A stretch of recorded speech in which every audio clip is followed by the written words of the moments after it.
মৃত্যু ছাড়া মানুষের একান্ত নিজের কিছু নেই। জীবন অন্যরা ভাগ করে নেয় খুব প্রকাশ্যেই।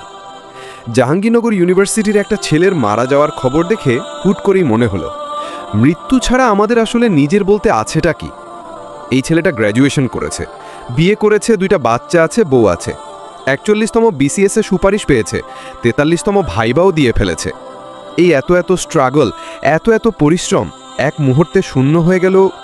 ছেলেটা তাহলে নিজের বলে থাকলো কি? ভালো ক্যারিয়ার, অসম্ভব পরিশ্রম করে তিলে তিলে গড়ে তোলা ক্যারিয়ার, এই ক্যারিয়ারটাও কি আসলে আমার নিজের? না তো। এই ক্যারিয়ারে মায়ের ভাগ আছে, বাপের ভাগ আছে, ভাইয়ার লেখাপড়া আছে, বোনের বিয়ে আছে, বউয়ের শখ আছে, বাচ্চার দুধ আর খেলনাও আছে।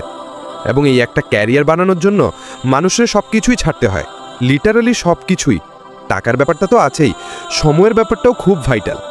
চাকরির পেছনে ছুটতে ছুটতে বহু ছেলেমেয়ে ট্যুর দেওয়া ছেড়ে দেয়, বই পড়া ছেড়ে দেয়, প্রেম করা ছেড়ে দেয়, রেস্টুরেন্টে খাওয়া ছেড়ে দেয়, এমনকি অনেকে তো ইবাদত পর্যন্ত করতে পারে না। একবার এক ভাইরে রাতের বেলা অনেক নামাজ পড়ার কারণ জিজ্ঞেস করে জানছিলাম, সারাদিন ল্যাবে কাজের ঠেলায় নামাজটা পর্যন্ত পড়তে পারেন নাই, খাওয়া তো দূরের কথা। মলিন হাসি মুখে নিয়ে তিনি বলেছিলেন, আমি ধনী হইতে চাই না ভাই, শুধু এতটুকু অবসর চাই, যতটুকু অবসর পাইলে আমি একটু শান্তি মতো নামাজটা পড়তে পারি। কেউ সারারাত ফোন নিয়ে রাতের কাই করে, বাপ অসুস্থ, বাপের কাছে যাইতে পারে না, শুধুমাত্র একটা ক্যারিয়ারের জন্য, একটা ব্রাইট ফিউচারের জন্য। সমস্যা হলো, ফিউচার প্ল্যানে আমরা সব কিছুই ইনক্লুড করি, শুধু মৃত্যুটা ছাড়া। আমাদের প্ল্যানে পরিবার থাকে, প্রেমিকা থাকে, গাড়ি থাকে, বাড়ি থাকে, বাট মৃত্যুটা থাকে না। অথচ মৃত্যুটাকে প্ল্যানে রাখতে পারলেই কিন্তু আমার আপনার অনেক প্রায়োরিটি লিস্ট চেঞ্জ হয়ে যাবে।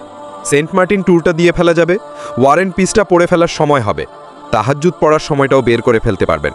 কারণ আপনি জানেন মৃত্যু ওয়েট করতেছে, আপনার হাতে খুব বেশি সময় নাই।